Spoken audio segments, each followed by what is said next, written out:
This is the IDP After Show.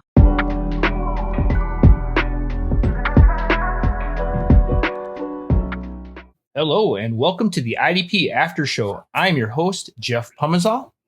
This season we'll be coming at you every other week, breaking down the most important topics in IDP.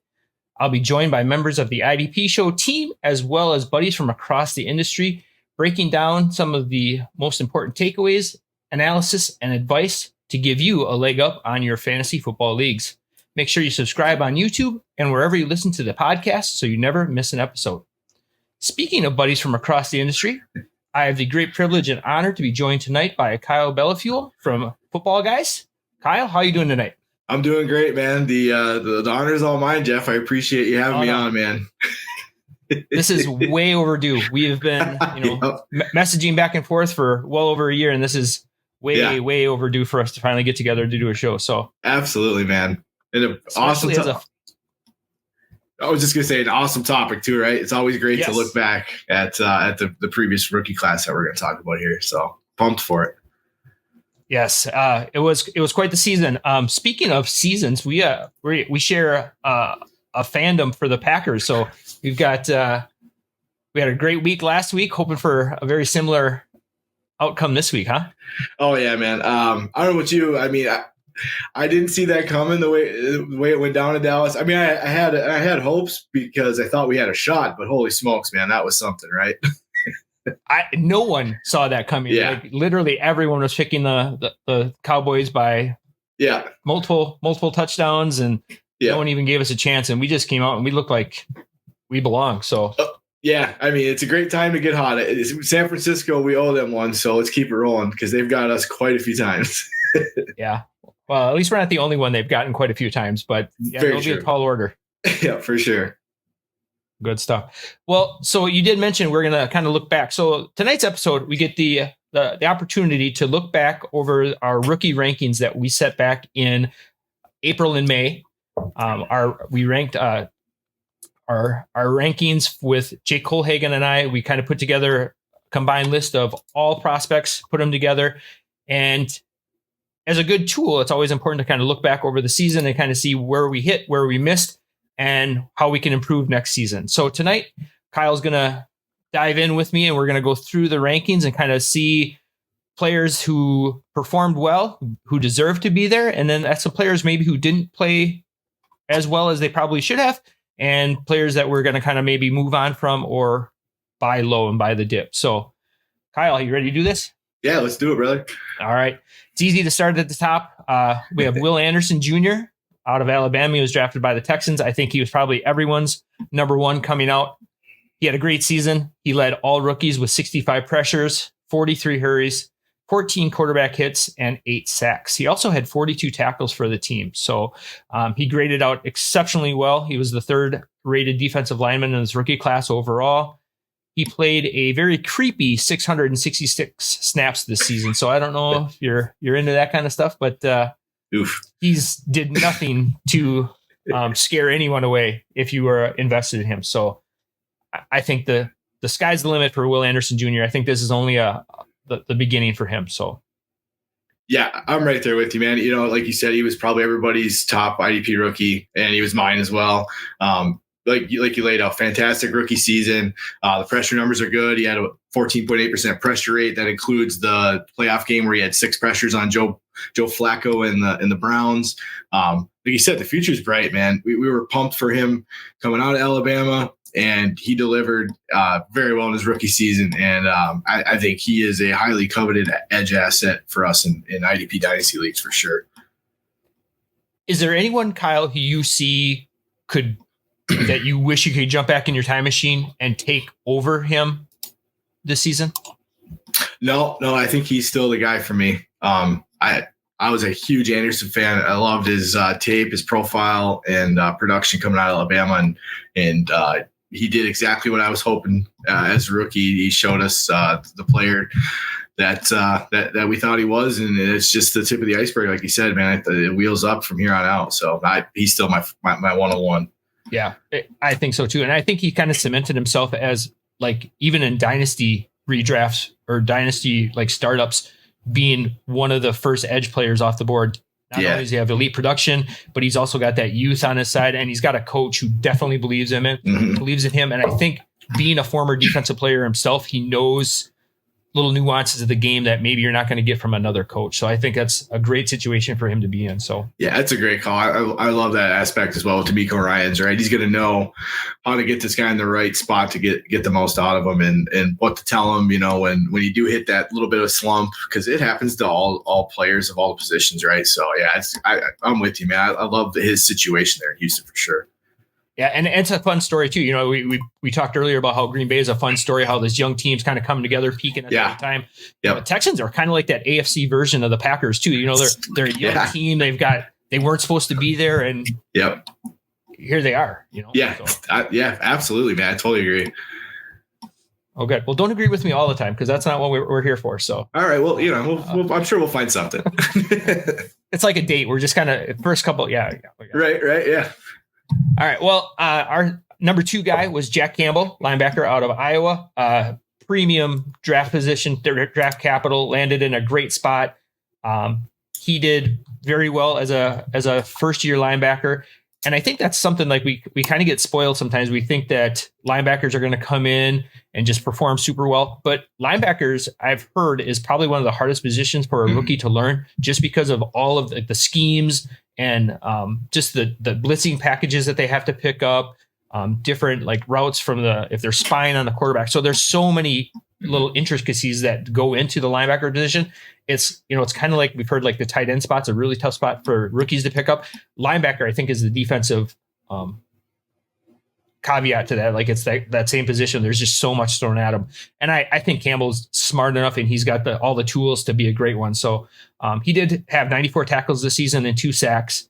He did play quite a few snaps. He played 659 snaps. He had really solid run grades throughout the season. He graded out as a really high defensive player against the run. A little lacking in pass coverage, but even looking back to his time in Iowa, he was an outstanding pass coverage linebacker. He definitely excelled in the run defense, but I think that's something he has the tools to do that. The one thing that kind of worried me a little bit is he could never shake Derek Barnes for snaps. Like he was always just kind of hovering over him. And I don't know if that was a Dan Campbell thing or what it was, but I think just him being high draft capital, I think he's eventually going to be the guy there. So if he's an opportunity to buy low, he's a buy low candidate for me, but it's going to be tough because you're probably invested quite a bit in a rookie draft in Jack Campbell. So Kyle, what are your thoughts on Mr. Campbell? Yeah, I'm right in line with you. Like you stated, we were super hyped for Campbell, hoping that he would get a 90% snap share right out the jump. And, it didn't quite work out that way. And it's kind of how it goes with rookie linebackers. Like you said, it's a tough position to play. You got a lot of responsibilities, different formations, different coverages. But yeah, I mean, he like you said, with 94 tackles, it's pretty solid rookie year. You still got to love the first round capital. Like you mentioned with the grades, the coverage grade was 37.8 down there, but I think that will get better. At Iowa, I always, watching him play, I thought he was real solid in zone coverage. He's a big, tall linebacker with long arms. He gets in the way.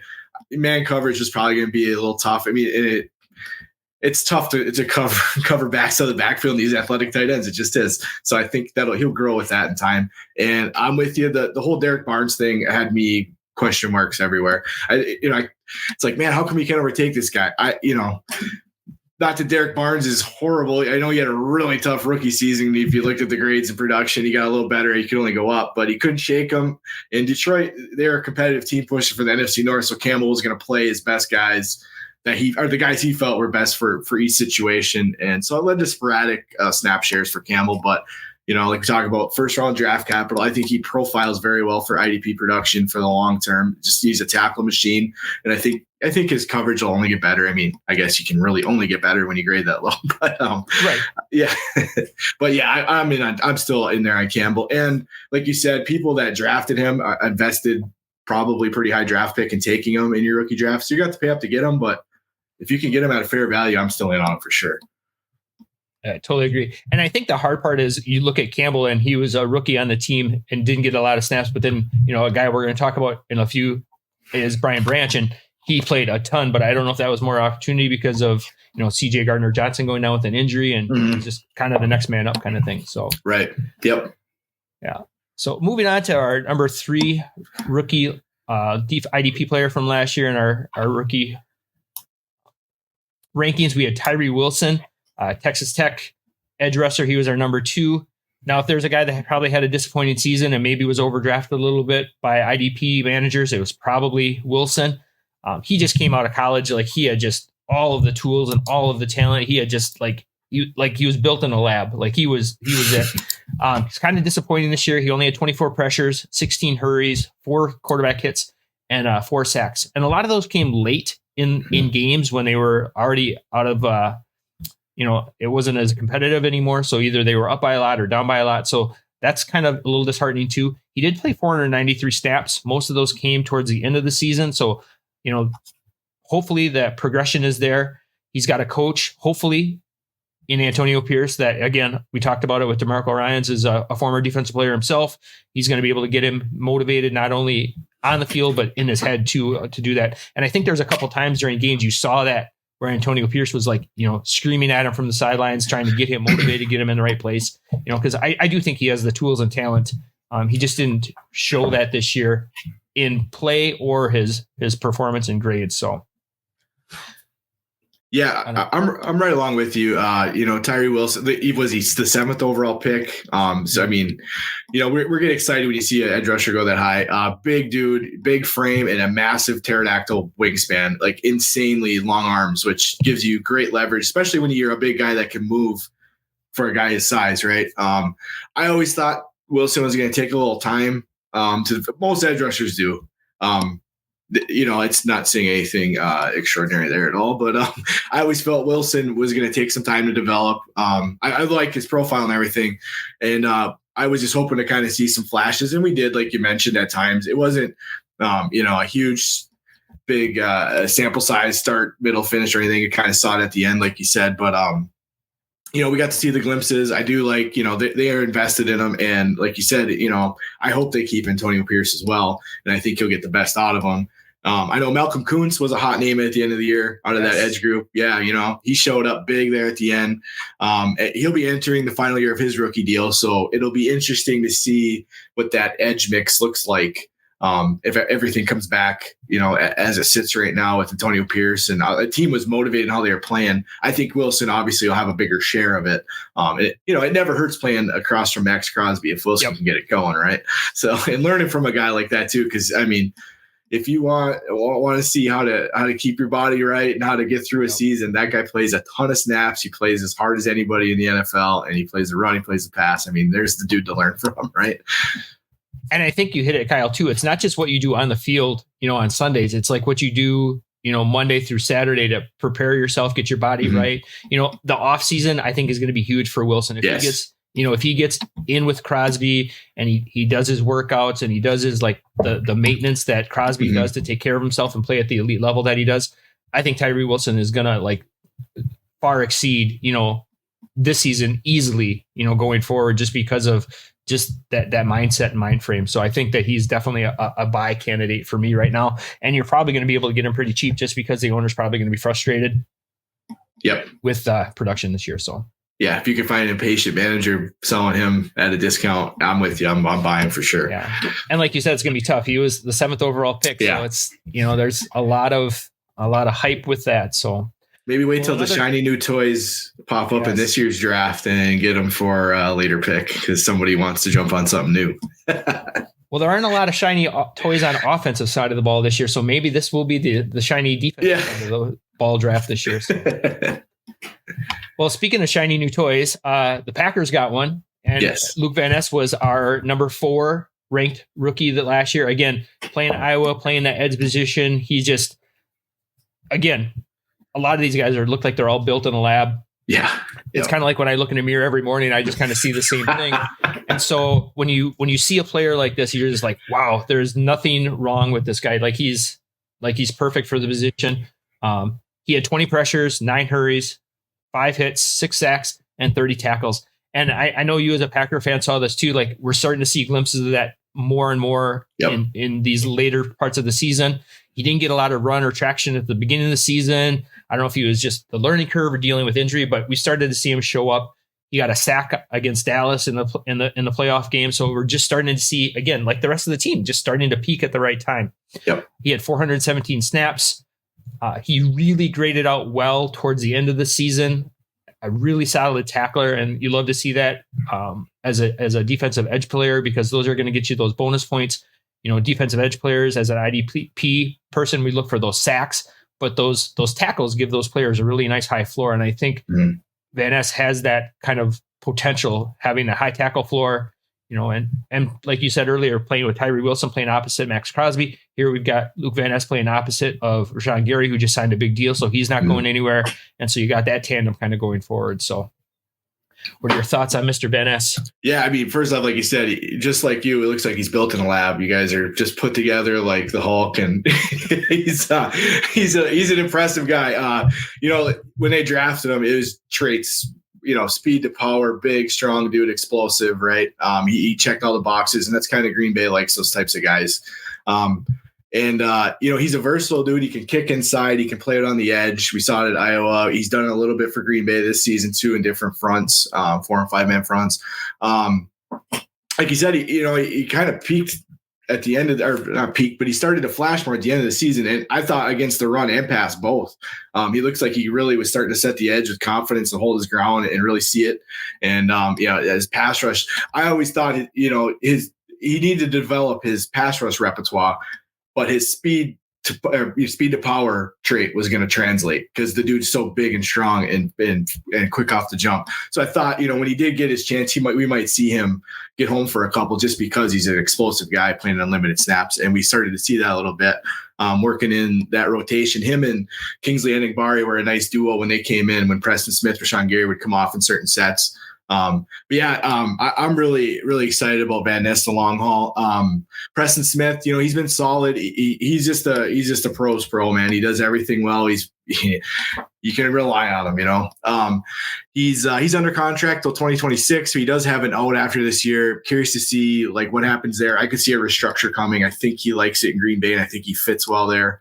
And we were just talking about Kingsley Enagbare. Unfortunately, he tore his ACL against Dallas last week. I just was reading a little bit on that. So getting hurt that late, I wonder what his time frame coming back is. So, that 4 deep edge group might be 3 for a while, which means Van Ness might get a little more run than he might have if all 4 were healthy, right? So, but I like it. I liked what I saw of Van Ness this year. I liked how he finished, and I think, hopefully he keeps that going against San Francisco this week too, right? We're going to need him. I'm excited for year 2 for him. So, yeah, and I think all these guys, like when we look at it, like it's important not to jump ship on any of these players too soon. There's a reason they were first round draft picks. Yeah. There's a reason that like advanced scouting people felt that they were worthy of this draft. That draft capital and stuff like that, and they have the college tape to prove it too. It's not like it was just like a 1-year thing. Like Van Ness was like a multi-year guy at Iowa. They performed really, really well. And Iowa is just, they're a meat and potato type of school. They're gonna put out really good. They got a really good like pipeline, obviously with tight ends in the NFL, but as a defensive school too, that's what they're built on. So, their players translate, right? We've seen it with like even in Green Bay with Micah Hyde. Like he was a good player for us for going to Buffalo. But that's a good call. Iowa does. They produce, good pros, man. They translate well. Well, speaking of another school that translated a lot of pros, Georgia. And so we got Nolan Smith as our number 5 rookie from last year's ranks. Again, he was one of those guys. I think this was kind of a luxury pick with the Eagles picking so late in the draft. Again, he a very physical specimen, like checks all the boxes and things like that. I just think he didn't get a lot of run just because how loaded that Philadelphia defensive line especially was to start the season. Mm-hmm. Only 8 pressures, 5 hurries, 2 hits, a sack, and 11 tackles in total. Only played out 187 snaps. Pretty average grade, but I think when you only play that few of snaps, it doesn't take a lot to get your metrics lowered. And so, I'm not putting a lot of stock into that, the grade this year, just because of the very few snaps that he did play. And again, I think it's more attributed to the fact that Philadelphia just had this loaded defensive line unit. Even Jalen Carter didn't get a lot of run, and he was, a top 5, top 6 picked in this draft. So Right. Yeah. I totally agree with you. Like the luxury pick, right? That's what it felt like when they took Smith, when you looked at their roster. I mean, elite athlete. I tested off the charts, right, at the combine. You love to see that. With the first round capital, just 188 snaps, like just not a whole lot there. And it's tough, like you said, to take away a whole lot from the grades, because a couple bad games, it's going to be tough to dig a hole. It's like a pitcher with the 10 ERA that's just a reliever for an inning, right? It's tough to get that down. But anyway, yeah, Philly, it's kind of wild with the collapse here at the end of the season and the way things are going. And there's question marks with Sirianni, and the defense really took a step back. And Josh Sweat and Hassan Reddick didn't really get a whole lot done there at the end of the year. So, you'd like to, and why did they ever turn to Matt Patricia? I know that's like a whole nother discussion, but like, what did they think was going to happen there, man? Maybe they're paving the way for Belichick to come in. I never thought of that theory. You might be onto something there, man. I never understood it. So it was just a disaster at the end for them. And so you'd think, you'd like to think they're like, all right, we got to get this guy we were high on, obviously, with a luxury pick and an edge rusher. When you had those guys, we got to get him integrated in year 2 and add a little juice to this group, because it really faltered on the end. And some of that could have been scheme and whatever. And Matt Patricia, everybody just not very motivated, or I don't know what happened there. But that Philly situation is going to be something to watch with, like, decide you could take in a backseat to Matt Patricia, and is Sirianni going to be there? But yeah, I'm still intrigued with Nolan Smith. I don't know. How about you? Yeah, I am. If I have him rostered, he's probably a DL 4 or 5 for me at the moment. Yeah. But he's got a lot of upside, and like, he's just got the raw tools, and you just can't teach that. And I think, like we mentioned too, with a few of the other edge players, it just takes a while for them to develop their tools, because in college they can get away with a power or speed rush, and they can just be one trick ponies. But in the NFL, you're playing against, pros where, one move, they're going to watch tape. They're going to know exactly what you're going to be able to do, and they're going to take that away, and so for them to develop a second or even a third move, is going to help them develop, now all of a sudden I got a bull rush, or I got a spin move, or wherever the case might be. In college, you can get away with being, just fast. Yeah. Because you're playing against guys that in 6 months are probably going to be working at a car dealership, or, building trusses or something like that. Right. So, yep. Absolutely. And that was not a dig on any truss builders that I know. So. But I just think that sometimes you look at some of these players and, like, you feel disappointed because, like, oh, how come they're not using him? They spent a first round pick on him, and look what he did in college. But I just think that there's such a huge learning curve for some of these rookies, and it's easy to get enamored with college tape and draft capital, and just like there's a huge jump, just like from high school to college, there's a huge jump in, like, the talent that you're playing against. And I can only imagine the jump from college to pros. Like, you're playing with the elite of the elite percent of people in the world. Like, there's a reason 0.001% of people play professional sports, Absolutely.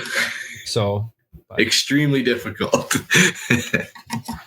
So speaking of another guy who was highly ranked and a little bit disappointed, we have a linebacker, Drew Sanders from Arkansas, went to the Broncos. He only had 22 tackles this season. And I think some of the lure with Drew Sanders is, in many leagues, he was listed as a defensive linebacker hybrid. So I think some of that was like, ooh, I'm getting a cheat code here and stuff like that. And even if he would play, 300-400 snaps, you were getting something. And I remember drafting him at the end of a lot of best ball drafts just because of that dual eligibility. And I'm like, hey, if he flashes a couple weeks, he gets some run, he can do that. But he never really did get a lot of run. He only got 260 snaps. He graded out pretty poorly in those snaps.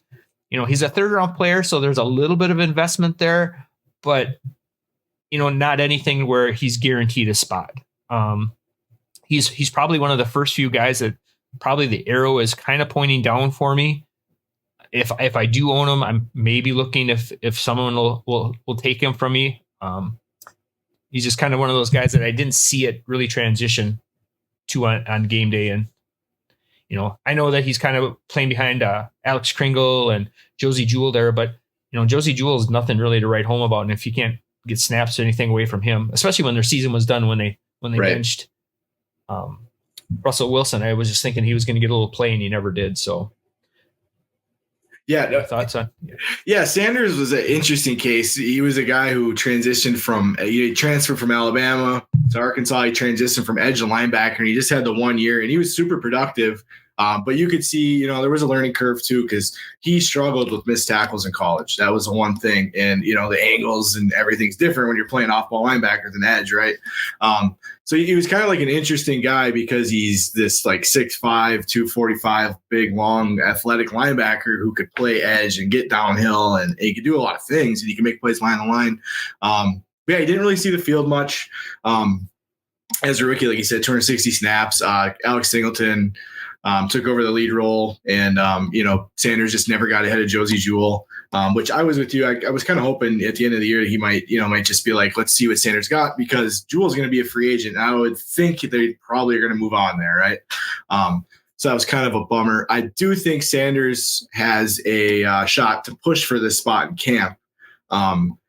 So I'm still a little more optimistic than you on Sanders, being that if that spot opens up next to Singleton, Sanders could push for it. But, the day 2 capital, the 3rd round capital is nice, but it's nothing like, it's not 1st round capital, right? Where this big investment. I mean, it's nice. It is. It's nice. It's not super, strong to where they feel like they got to try to get this guy a fair shake. If it ain't working, I'm a little more optimistic on Sanders than you, just because I'm still playing the card. He's still developing, being a transition from the edge. And like, we were just talking about, the NFL is so fast and it's so tough. And I didn't think he would fare too well right away, because he struggled with a few things in college, especially missed tackles, which he did in his limited role. When he got to get on the field in the NFL, he still struggled there as well. But a little more optimistic. If you can get him super cheap, I mean, I'm not really going out of my way to get him, but if you can get him as a throw-in, or you can get him super cheap, I'm still a little more optimistic on Sanders. But. Yeah. And I guess the thing for me was, like, when the Broncos were in evaluation mode, I mean, they're like, we were talking earlier about, you won a league with Stidham as a quarterback in the league, so like clearly they weren't in any like, hey, we're making a run. Yeah. And if a team is in evaluation mode and he's still not getting snaps, like, for me, that's a little more worrisome, just because I'm like, wow, this is an opportunity to, like, hey, throw him out to the wolves, let him learn and stuff like that. And they were still not doing that. So I think that's a very fair point. Yeah, it is a red flag, right? Because they didn't have anything to lose, right? You might as well let them get out there and see what happens in a decent, 2-game sample size or whatever it was. But yeah, that's a very fair point.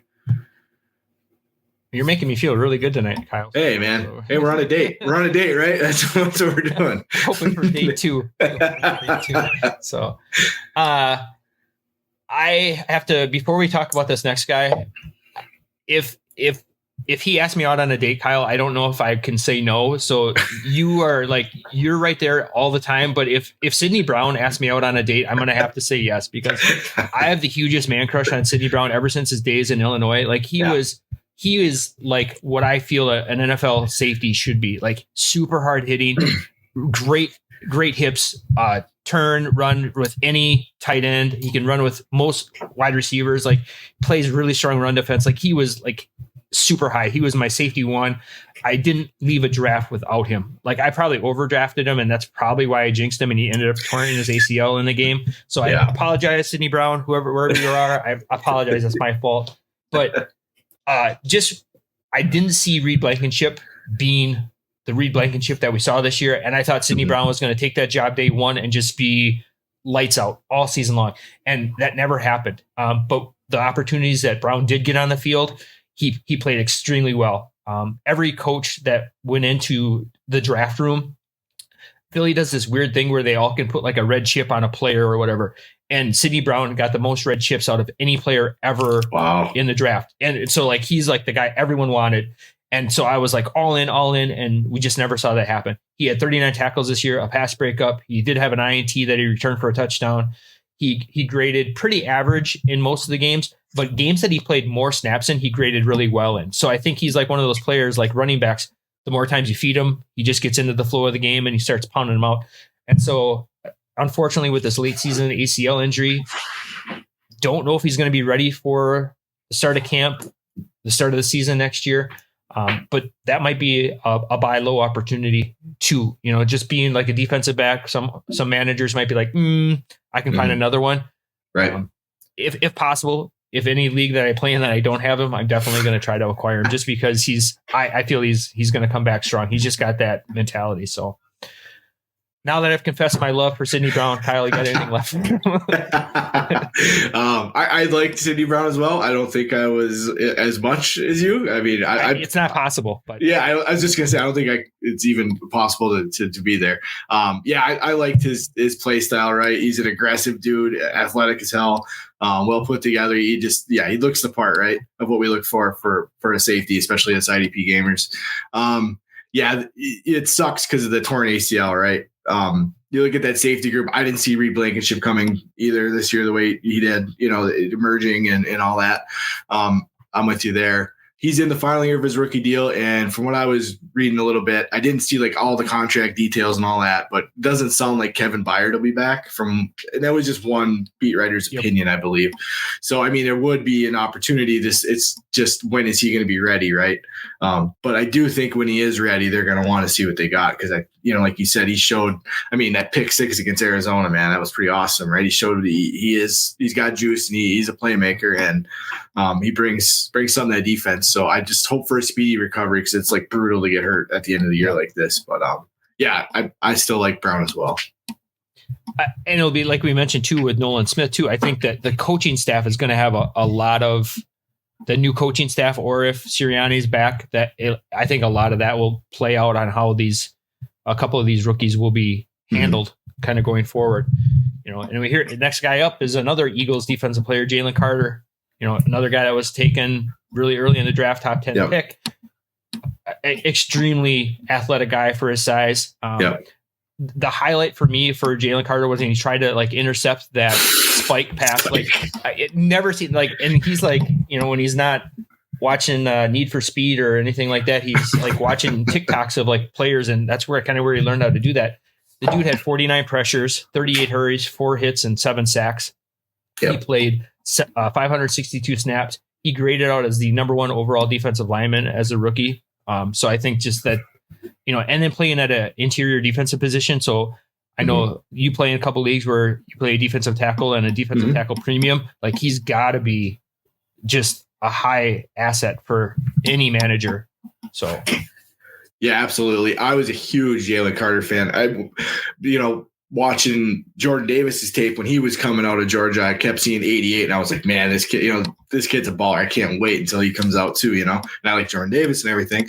But yeah, I've been excited about Jalen Carter for a while. He's an impressive dude. Like you said, he graded well, nice production, 7 sacks, 11.7% pressure rate on the interior is pretty solid for a rookie and overall an interior guy. He creates havoc inside. He's a disruptor in there, right? He's not just a big block eater, right? He's a guy that you want shooting gaps and making plays behind the line because he's got such a unique athletic ability for a guy his size. He's a current front runner for defensive rookie of the year right now, I believe, most places, which I have a future on Will Anderson, so that kind of sucks. So I guess I'm rooting against him there a little bit, but but anyway, he's had a really successful rookie season. I've really liked what I've seen out of Carter. But like I said, been excited about him. Like you said, in true position and defensive tackle required or premium leagues, I just love his dynasty outlook. He's like you said, a premium asset for me at a position where you can really gain an advantage. So I'm buying Jalen Carter, and if I have him, I'm holding him tight. I'm going to put you on the spot here, Kyle. Where do you have him as if you're playing the defensive tackle league? Where do you have Jalen Carter ranked among all defensive tackles right now? I think he is my DT3. And who's ahead of him? Just out of curiosity. Quinn Williams and Simmons, I believe. Okay, if I remember right. I think that's how it went. Yeah. I'm pretty sure that's what it was. I think it was Quinn Williams, Simmons, him. And I probably will flip-flop that. Tomorrow he'll be 1. Especially if he wins defensive rookie of the year. Right, yeah, exactly. Do you see a lot of Aaron Donald to his game? Like just like a consuming offensive lineman, 2-3 double teams and triple teams at times, or? I think he could get there. I think he's a pretty disruptive dude on the interior that you're going to have to really account for. Aaron Donald, that's a tough bar to get to, but he could. He's got a ways to go to get to that level because he's just an insane. The way Aaron Donald takes on double teams and beats him and still gets home is nuts. But I think Carter has potential to get to be a guy that's going to demand that kind of attention at some point if he keeps going on this trajectory. I guess I love Jalen Carter like you love Syndey Brown. Yep. So hey, we've got a thing for yeah. I will talk. That'll be another show. So yeah, exactly. So another guy that I was really high on coming out of school, just pedigree and just not so much like on-field talent. Obviously, is a huge thing, but like between the helmet, between the ears, this guy just has that type of play. Brian Branch, Alabama, got drafted again pretty super high by the Lions. One of those guys that we weren't really expecting to see a lot of right away, but I think the injury to CJ Gardner-Johnson kind of had him step up right away. Tracy Walker was still kind of recovering from an ACL or an Achilles, something like that. And so Brian Branch ended up playing a ton of snaps. He played 793 snaps this year. He graded out as the second DB of all defensive backs. And it was interesting. He's kind of labeled as a defensive back. So he's kind of thrown in with like with Witherspoon and stuff like that too. So he's not like always in the mix of a true safety. He did have 79 tackles, 2 sacks, 6 pass breakups, and 2 INTs. He graded out amazingly well. And the thing I really liked about his season that he played, of his 793 snaps, 715 of them were in the box. So he's like at that very high tackle premium position, really high tackle floor, which obviously gives him a chance for sacks. And so he's just always in the mix to just be a piler of stats. And that's kind of what you love in your safety position from an IDP aspect. So, yeah, I'm with you, man. I was a huge Brian Branch fan. I thought his tape was awesome. And I thought he profiled excellently for a safety that could come up and give you like ridiculous production as far as tackles and making splash plays behind the line because he's such a good run defender. He excelled in the box at Alabama. He's just a smart player. And I was really excited about Brian Branch. I wanted Green Bay to draft him, not going to lie. I was yelling at the TV for him to get him because we needed a guy like that. And you look at our safety group anyway. But I'm pretty pumped about Branch. Like you said, he spent a ton of time in that slot area, up near the line, up in the box slot area. So we love that for IDP because that creates a nice tackle floor and weekly output for us with these safeties. And yeah, he's a strong run defender, and I think he's just going to keep getting better. I'm really pumped about his dynasty outlook, and he fits the bill of a guy that is going to be one of the top scoring safeties if he continues on this trajectory, stays healthy and all that, because he's such a good run defender and he's so smart. He's going to be tough to take off the field. He's totally a Dan Campbell guy. Yeah. He's a kneecap fighter. Like if there's a definition of a kneecap guy, he's the guy, and we're not talking like going after kneecaps like Kirby Joseph. We're talking, tough guys. So we're on to number 10 now of our review here of our rookie rankings from last season. And number 10, again, this is kind of where I think as going forward, I think I learned a lot in the last couple of years about drafting, and you always see these shiny new toys and like, oh, I got to have this guy. He's going to be the next guy up. And I think we get so enamored with the names and the tape sometimes that we overdraft guys. And I was guilty of this year with Trenton Simpson of the Ravens. I thought for sure he was going to come in and be, play a lot more than what he did. We only got to see 46 snaps. Half of those snaps came in week 18. And what we saw in week 18 was exactly what the reason he was drafted. He had 7 tackles and a sack in that game, played really well. Obviously, the Ravens didn't have Roquan Smith and Queen in the game, so he was kind of like the focal point. But we just saw why he was drafted where he did and why he was ranked as the number 3 linebacker last year coming out of the college. So I think the Ravens stick with Queen for another year because I think that they like what they saw this year. He played what he should have been doing. Obviously, they're not moving on from Roquan Smith. So I think Trenton Simpson is probably going to be another year before we get to maybe unleash him. So for me, he's a hold right now. If somebody offered me something for him, I wouldn't like cry if I had to trade him away. So Yeah, I was a big Trenton Simpson fan coming out of Clemson. I really liked what I saw. You know, he was a guy who played like the overhang role, and then he transitioned to playing more box. So he got kind of all kinds of different looks, and he got to play a little more stacked up in his last season, which you want to see these guys play stacked up because that's where all the mess is and everything in the NFL. You got to fight blockers, find angles, get crafty in traffic. So I was a big Trenton Simpson guy because I thought he profiled well as a 3-down guy. He looked.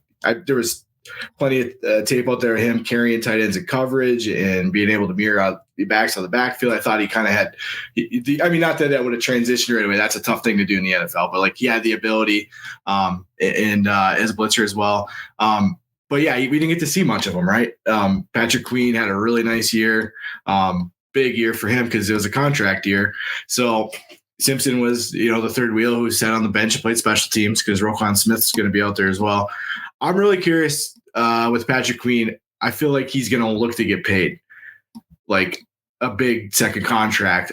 I didn't look at the whole free agent class as far as what's coming up, but I would think he's a pretty big name in the linebacker group. So if I'm not sure Baltimore brings him back, if he wants, like a 4-year stable, 3 to 4 year contract for stability for the big number. He's seen TJ Edwards and Tremaine Edmonds get paid, but that was pretty wild. I don't know that that's going to be the norm, right? So I'm more on the side of Patrick Queen. I would bet he would be gone. I just think he's going to want to build off of this year and go somewhere else. So Trenton Simpson's a big buy for me right now. But I've been excited about him for a while, so I've kind of like planted a flag in my head and I can't get away from it. But Simpson's a buy for me, especially like we talked about some of these other guys. If you can find an impatient manager that's like, oh, this guy didn't do anything, right? I'm gonna, yeah, sure, I'll take whatever, take a 4th round pick or whatever. So I'm a little more leaning towards Queen's going to be gone after his big year, and Simpson, I'm hoping he can fill that spot and take a big step in year 2. But I mean, it's early. So, but yeah, I'd be more in on him, I guess. And I think you kind of hit the nail on the head there too, Kyle, when you said if you're willing, if you can get him for a 4th, like more often than not, a 4th round pick in your rookie draft might not even make your team. Right. And a 4th round pick, if you can land a guy like Trenton Simpson right now and Queen does move on, you just hit the lottery with a 4th round pick, because we saw that Baltimore is a place where they can totally sustain 2 viable linebacking options. And so it's, I've been really into this thing lately about like with the defensive side of the ball, like it's not so much the name of the player that's there. It's kind of the scheme, it truly is next man up. And so if you have a system that can produce and is shown that it can produce, it doesn't matter the name on the jersey, just whoever that player is, they're going to be productive. We see certain situations on the offensive side of the ball, certain schemes that are really like funnel everything to the X wide receiver or the scat back running back, and it doesn't matter who it is, they're just going to be ultra productive. There are certain teams in the NFL that do that on the defense side of the ball. We look at Seattle, whoever the safety is in Seattle, whether it's Jamal Adams, he doesn't grade out well, but he racks up a ton of tackles. Mm-hmm. And then we saw Jamal Adams go down. It was Julian Love step in, and he just, it doesn't matter who's there. It's just, it's that system that can produce. And so, like you said, if you can take a 4th round pick and turn Trenton Simpson into, Patrick Queen, who's not going to do that? Who's not going to do that? Right. That's just smart. That's playing chess when everyone else is playing checkers. Right. And, if you do get him for that price and Queen does come back, like you said, he might, you're not owed a ton anyway. And you took a shot on a guy, with upside, right? You can visibly see the upside, right? The risk reward there. And, like you said, the system there, Mike McDonald's got that defense rolling. Simpson's got to sit behind Roquan Smith and Patrick Queen and watch how to get it done each week. And if Queen rolls on, the blueprint's there. He knows he's going to know what he needs to do to be productive in that system. So, and what a great organization to be drafted into. There's just certain, not only just a system, but teams and culture in that locker room. Harbaugh's got those guys are going to run through a wall for that guy. Right. And I just think that's just that culture, and everyone, they all play to their best potential, and they're all like a pro's pro in that organization. So yeah, for sure. So that is our number 10 rookie. We're just going to kind of finish out the top 12 here, and then we'll kind of zip through the rest of the lineup here just to see if there's some guys that are like we're a little higher on, maybe some diamonds in the rough that maybe didn't show a lot of this year, but definitely guys that want to take a stab on. So you said you were a big fan of Trenton Simpson out of Clemson. Our next guy, Myles Murphy, also played at Clemson last year, drafted by the Bengals. He was our edge 5. He had 15 pressures, 12 hurries, 0 hits, 3 sacks, and 15 tackles. He did play 304 snaps, kind of average grades towards the end of the season. He did get a little bit more run. Cincinnati kind of had some injury issues on the defensive side of the ball and didn't they were kind of out of it after Burrow was injured. So they were kind of in full evaluation mode, which I was hoping a couple other teams would do just to kind of see what they would have in some of these players, going into the offseason and draft time, kind of looking at like what are our needs. So I was kind of hoping that the Bengals were going to do that a little more with Myles Murphy, but we saw a little bit of that. But he's just kind of one of those players right now that's like, I'm okay holding, but I'm not going to go out of my way to acquire him right now. So. Yeah, I like Murphy. I liked him coming out of Clemson as well. Maybe I have a thing for Clemson players. I don't know. This is a safe place. This is a safe place, Kyle. If you want to just confess your love for Trenton Simpson, this is a safe place. So. I really liked Murphy. I thought, he had the traits, right? Big, strong, fast. He had that going for him. He was a versatile dude. You could do a lot with him. You could run stunts in inside games. He did all that very successfully there. Just really liked what I saw. I knew he was going to be roadblocked with Hubbard and Trey Hendrickson there. And he could be again. I did read a little bit that there's a chance Hubbard could be a cap casualty. I didn't see the numbers, like if it even made sense. They're like, oh, Hubbard, there's a chance he's a cap casualty if they try to pay T. Higgins and whatnot. So obviously that would boost Murphy, but that's not anything yet. That's a whole lot of buzz around, I don't think. But I do like Murphy. He's a guy I'm holding if I have him. And, I'm not expecting a ton year 2 as it sits right now, but I sure would like to have on my taxi squad because I think there's some potential there with him. Yeah, and I think you hit it too. Like it depends on what they do with T. Higgins. If he's gonna break the bank for him. If they do that, I think they were kind of already in that mode. The Bengals last year when they let Jesse Bates go, and they turned the reins over to a guy that we're going to talk about here in a little bit, Jordan Battle, and just the guy just to try to maybe start to get ready for that, and so maybe pay a little bit less on the defensive side of the ball, and then so we can save it for the big 3 in Chase, Burrow, and Higgins. So, so kind of wrapping up our top 12, our 12 pack here. We had Felix Uzomah from Kansas State, got drafted by the Chiefs. He was our edge 6. Again, he just kind of fell in one of those situations where the Chiefs kind of had a surprising low-key good defense. And I think a lot of it had to do with their defensive line. Obviously when you have Chris Jones on the defensive line, they had George Karlaftis. He kind of stepped up a little bit. So, Uzomah didn't have a ton of run. He did have 11 pressures, 3 hurries, 7 hits, a sack, and 12 tackles on the season. Again, he's one of those guys I'm not like busting down the door to go and acquire. Like you said, if you're opportunity to stick him on a taxi squad for a season and stuff like that, there's probably worse options out there for you. But he just had kind of one of those seasons. Like, I'm with you. He was a first round pick, kind of a little bit of a surprise end of the first round pick, and I thought he was a good player and all, and he landed in a good spot because we're like, oh, there's not much there on the edge besides Karlaftis, right, in Kansas City. But, Mike Dana showed up, and Charles Omenihu, after he got a suspension, showed up, and Anudike-Uzomah didn't see the field much. And, the defense is really good this year, and he just, these veterans stepped up for him. I'm with you. Not a guy I'm going on my way to get either. If you like me and get him cheap, great. I'd be more after Myles Murphy, I guess, if I was looking like in this range, a guy. So, but I guess I'm turning into a Clemson homer as well. I was gonna make a Clemson Tigers joke, but I didn't. I didn't feel I needed to. It was good. It was good. That's good. Yeah. So, well, that's our top 12. So, just to kind of recap our top 12, we had Will Anderson, Jack Campbell, Tyree Wilson, Luke Van Ness, Nolan Smith, Drew Sanders, Syndey Brown, Jalen Carter, Brian Branch, Trenton Simpson, Myles Murphy, and Felix Uzomah.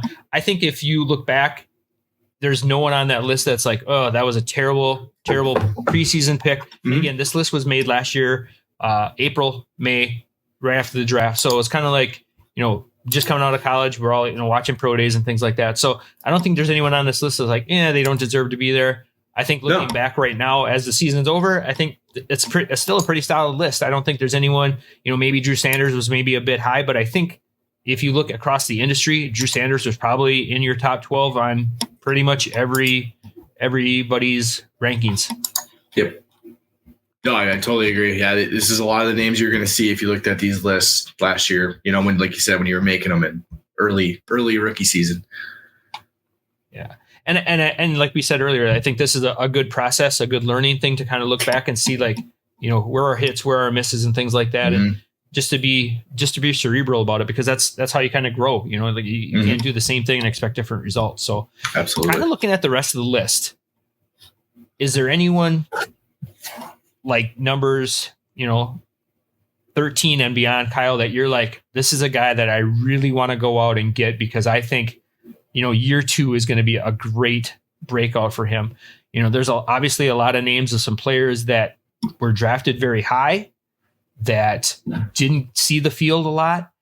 But, as we talked about earlier, there's a lot of coaching changes on the horizon in the next few weeks. And I think between coaching changes, free agency, which is going to happen here in a couple weeks in March, is going to have a huge impact on some of these rookies and some of their names. So, Kyle, do you have anybody kind of looking at the rest of the list you're like, this is a guy I really need to go out and get? I do. I don't know how much I'm willing to spend to go get him or how much I want. But Daiyan Henley in the Chargers, I'm still in on, even though there's going to be obviously the coaching change and everything. I think Kenneth Murray moves on. Eric Kendricks has another year on his deal. I think they could be cut. I think it could be a void year there or whatever, an out on it. So I'm not sure what, the new coach, if it's Harbaugh or whoever is going to do, but I just thought Henley's game fit, I thought he was going to take a little time. I didn't expect Kenneth Murray. I don't think anybody did to be all of a sudden, decent, but just did what he was supposed to do. Right. Yeah, exactly. But yeah, Henley's a guy I still have some hope for there with the Chargers. I'd be looking to acquire him.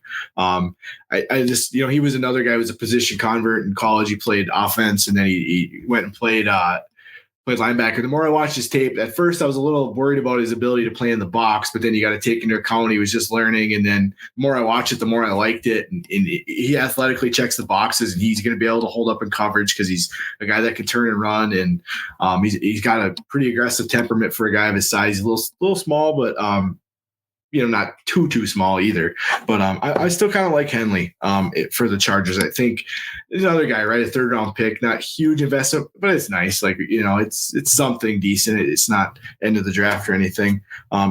He's a guy I like. And, we're talking defensive tackles. We were talking about Jalen Carter, Bryan Bresee for the Saints. He's a guy like another Clemson player, right? Obviously. Bresee, he was a huge 5-star recruit in high school, big time recruit, went to Clemson. He was playing well early on, got injured, and then he had unfortunate circumstances with his sister. And he dealt with a lot of things while he was there. And, and then when he got healthy there towards the end, we saw him get back to the Bryan Bresee that we're used to seeing, and he tested really well at the combine for a guy his size, sub 5 second 40. I think it was 4.9, so it doesn't matter. It was fast for a guy of his size. And I just think in defensive tackle leagues, he's a guy I'm after. We saw a little bit of it at the end of the year, but you look at that Saints defensive line in the interior, and to me, he looks like the guy they're going to lean on, going forward. And he's another guy 1st round capital. So if you can get him, in those DT true position leagues, I'm definitely in on him too. I've got a couple guys that we mentioned kind of Jordan Battle earlier. I think, like you said, that the Bengals are kind of being in cap casualty with if they do try to re-sign Higgins and things like that. So I think they kind of laid the groundwork last year when they moved out from Jesse Bates. They let Von Bell go, and so they went with a really cheap secondary this year with Battle. And then last year's first round pick. They also drafted him out of the. He was a late round, late round pick too in Dax Hill, and so I think that Battle is going to get a lot of run. He played extremely well this year. He had 68 tackles. Yep. He had a couple sacks. He had a pick. He had excellent grades moving forward. And he's, another one of those Alabama guys that's not just has the physical tools, but he plays really smart between the ears, and he's going to put himself in a good position. So he's a buy for me. And I don't like buying defensive backs just because they're so plentiful and it's easy to get them on waivers. But he's just one of those guys I think that just is going to be one of those assets kind of moving forward. Like he's in that, I don't want to put him in the same realm as like a Kyle Hamilton type tier, but he's like one of those like kind of, I feel he's going to be a set it and forget it type player. So I like that. Kyle. The thing with Battle too, just going to say like he kicked Nick Scott to the bench, who got paid decent money. Yes. Right. So that tells you that they liked him, for a guy they paid a good enough money, just like he'd flat out beat him for the job. Right. And he played well. And they brought him in to be that like veteran leader too, in that because they were a very young secondary. Their defensive backs and their corners, all first, second year players, and they brought in Nick Scott to be like that veteran presence.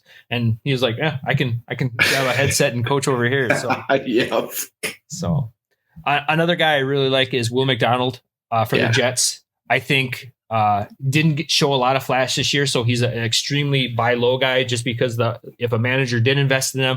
Maybe a little disappointed. He only played like less than 200 snaps this year, graded out extremely well in those 200 snaps, 12 pressures, 7 hurries, and 4 sacks. But I think the biggest piece here is with a possibility of Bryce Huff moving on, who had an amazing year. And we talked about it earlier, when you play opposite of a stud, Max Crosby, Tyree Wilson's going to have that opportunity. Here we have a really ascending player in Jermaine Johnson with the Jets, who's going to be a phenomenal player himself going forward. But then, if you can pair that up with a Will McDonald playing opposite, and Robert Saleh, a defensive minded coach, he's going to be able to get the most out of his players. And I think Will McDonald kind of fits that mold of that, maybe that second year breakout player. So he's definitely a guy for me that I'm going to invest in, especially with the possibility of Bryce Huff moving on. Yeah, you read my mind. I was kind of looking at the edge guys that down there, and Will McDonald's name too that stuck out to me. He was super productive at Iowa State, and he's explosive, long arms. He's got a wicked spin move that they couldn't handle at the Senior Bowl when he was there. There was a lot of getting written about that, and I think he could be a problem off the edge going forward. And him and Jermaine Johnson could be a really nice duo. So I was looking, and that was a name that stuck out to me too. So I'm right with you there. I like Will McDonald as well. Especially like you said, Bryce Huff's going to go somewhere, right? Yeah. Yeah. He even he had a really weird cryptic tweet a few weeks ago about like, it's been great looking to get paid kind of thing. So tell me you're leaving without telling me you're leaving. Right. So exactly. So, and I think all of these guys at some point are a value to buy. Yeah. And so there's really no one you're like definitely out on. They're obviously amazing players to be draft capital where they were anyway. Just some of these players look like a little more appealing right now. Maybe even a guy like Ivan Pace, like, for Minnesota, who knows what's going to happen. Jordan Hicks, I think he's kind of in like a weird contract situation where it's not going to cost a lot to get out of that. He had excellent PFF grades throughout the entire season. He played 704 snaps, most by any rookie linebacker this season, 96 tackles, 3 sacks, a forced fumble, and an INT. He came in, and I think the defensive unit looked better with Pace in than it did with Hicks. And being a Packer fan, trying to say that about the Vikings that says something. So I think if he wouldn't have been undrafted, he would have been much higher in a lot of the industry's ranks. We had him coming in as linebacker 7, the 23rd player. And I think that was even still pretty aggressive being an undrafted player. Yeah. But he signed immediately after the draft. He had a huge signing bonus. So like he was one of those players that, I was really high on Brian Asamoah preseason. I thought him and Hicks were going to be it. Like Pace was one of those guys I was taking late in the draft just to have. And then I was very happy with Pace's production from an IDP standpoint at the end of the season. So I love Ivan Pace. I still can't believe he went undrafted. NFL front offices are way smarter than me. I totally get it. But like his tape was phenomenal. I know he didn't hit the size thresholds, right? Because he's short, he's stout and compact, but the dude sees it well. He's a nightmare as a blitzer. And, he's just a tackle machine built for IDP production. And I was just, before the draft, I think he was my LB 4 or 5, something like that. I just loved his tape, and he was productive at Miami of Ohio, which is a small MAC school. And then he went to Cincinnati, which isn't SEC or Big Ten or anything, but it's a bigger step. And he was crazy productive there as well. So he made the jump there successfully, which was good.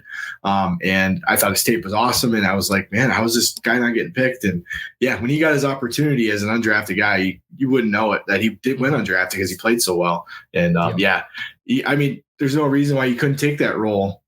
Just because he's undrafted, he showed that he belongs. So, you said, the Jordan Hicks, the money, whatever it is, they could move on. He's an older guy. Was he like 31 or so? He's getting there. And, obviously, an undrafted free agent's pretty cheap on the tab. If he's your starting middle linebacker and you're getting some nice production, you're going to dig that for sure. So, yeah, I like Ivan Pace as well, man. And the Vikings are in a weird situation right now too, contracts, coach, Cousins, like, are they going to re-sign him? Are they just going to go into the draft and, in a full rebuild? So they're kind of in an odd situation too. Like, on the defensive side of the ball, if you can save some money, with the younger pieces, I think that might be the model for the NFL. So, yep. Well, Kyle, is there anybody else on this list that you're like, really like, hey, this is a guy I'm looking to acquire, looking to trade for, like, as you said, even if you get him as a throw-in on a deal, maybe not the main piece of the target of the deal, but maybe you can get, so I'll throw you this, and then why don't you give me this player, and hey, why don't you throw in a, Keeanu Benton, just like, kind of thing. So I'm sorry he didn't play for Clemson, so we'll just move on to somebody else. That's why I'm just looking to see who played for Clemson here. I would say another guy, like later guy on this list. I still kind of have a little hope for. Where am I looking here? Owen Pappoe. Oh, yep. In Arizona is. Hope as in he could make some buzz in camp, right? Chris Barnes, journeyman. We're just looking at dart throw linebackers who don't have a ton in front of them. Chris Barnes is a fine professional linebacker, right? He hangs around. He does his job. He's a 2-down thumper type guy. Kazir White was brought in on a 2-year deal. Unfortunately, he got hurt. I always thought, Pappoe was going to, whatever you say, I'll probably never say it right. When you were talking about throwing guys in a trade, he would be a guy like if, you're making a deal and you're looking for one little piece. I always like taking random shots on linebackers like that, right? With not a ton in front of him. He's a guy who was productive at Auburn, played in the SEC. I think he had 3 years starting. Maybe it might have been 4. I don't remember if he played as a freshman. But not a lot in front of him, and he'd be a guy like throw-in. I'm not like super, super high on him, but like definitely a guy's name I'd be like, all right, man, I'm going to try to snag him for my taxi squad and see if he can get some buzz, right? But I was kind of hoping after when Kazir White went down that he was going to get a little bit of run, but then they gave Josh Woods a little bit of run, then he got hurt, and I'm like, all right, this is a chance. He's going to get and then they threw, and then it was just kind of like, they throw in Chris Barnes. It's probably because he was a Packer. That's probably the only reason. Yeah, it's got to be, right? Yeah. It has to be. But I was just kind of hoping, like we said earlier, it's hoping these guys get a little bit of like playing time just to get evaluated by the front office, and they never did. So, but is there anyone, we'll kind of flip the script here a little bit. Is there anyone on this list like you're like trying to get rid of, avoiding, like, hey, I'll throw this guy in if you throw me back a 5th too in that deal? Is there anyone that you're like really out on? Completely out on. That I don't know how much I like BJ Ojulari in Arizona. I struggled with him. He didn't test as well as I had hoped, and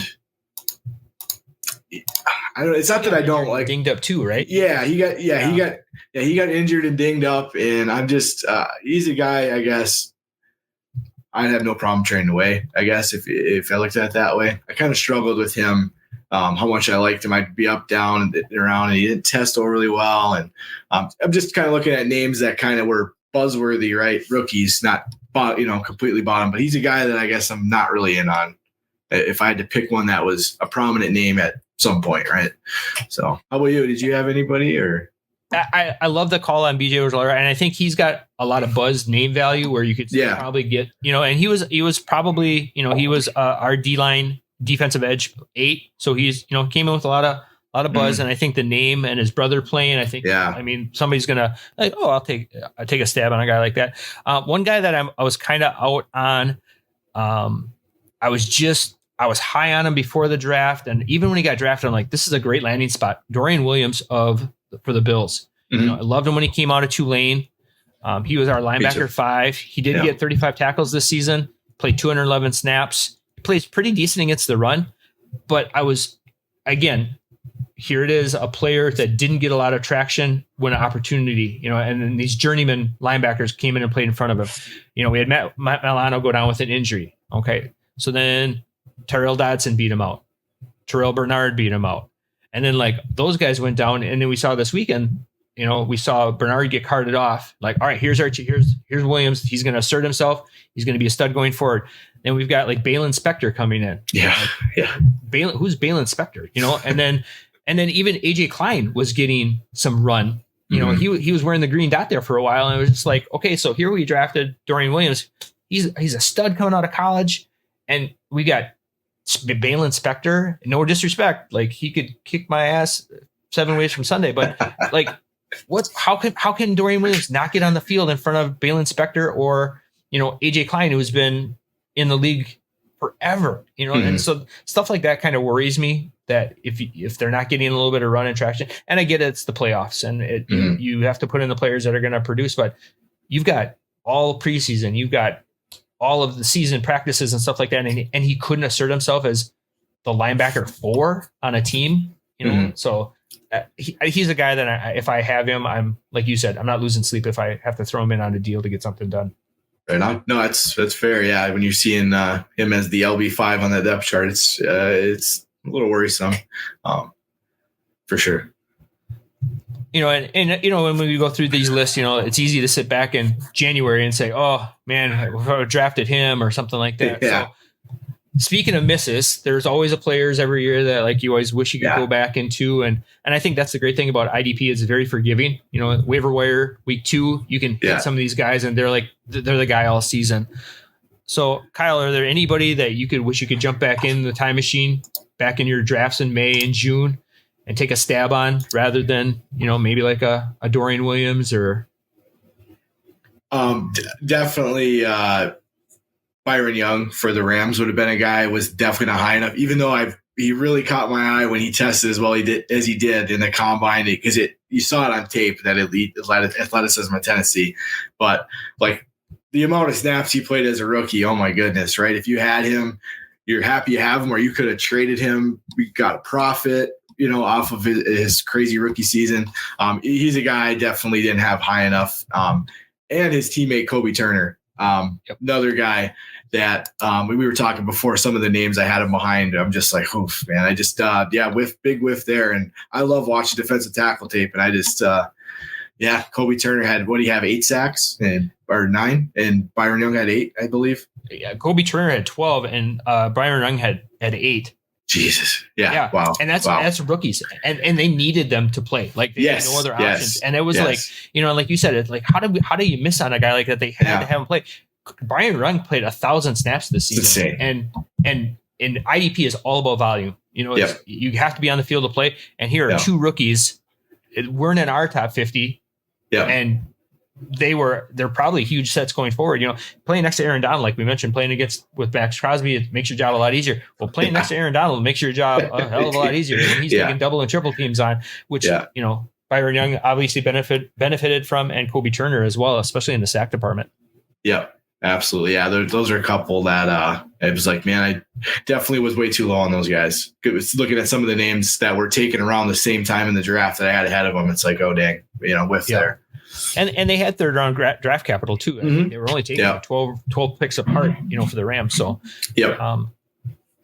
one guy that I wish I would have taken a little more, and I mean, he's still available in a ton of leagues. Writing the waiver wire article like yourself, you kind of see a lot of like those roster percentages, and you're like, oh, how is this guy this low? He's playing really well. And it's Dante Stills from Arizona. We kind of mentioned earlier about kind of maybe being out on BJ Ojulari, but one guy that really picked up the steps for them was Stills. He played really, really well. He played 533 snaps. Many of those were from week 10 on. He finished the season with 41 tackles and 4 sacks.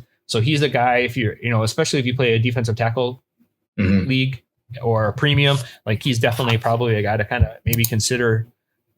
He's a 6th-round draft pick. You're not expecting anything out of a 6th-round draft pick. So yeah, pleasant surprise there to get a guy that late, and he was super productive, man. Yeah, that's a good call. Yeah, it's that's another one too, right? Looking at my defensive tackle list, I'm like, some of the names that are way ahead of him, it's a head scratcher. But I like that call as well.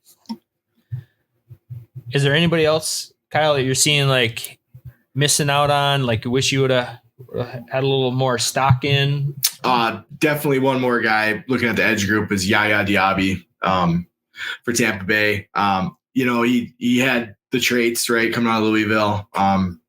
Wasn't a huge name for a while. Didn't have a ton of buzz, but I mean, he generated some after he tested well and did all that kind of stuff. But man, did he really come on when he got it going for Tampa Bay and kicked Joe Tryon, a former 1st-round pick, right to the bench, right? Took his starting spot and didn't look back.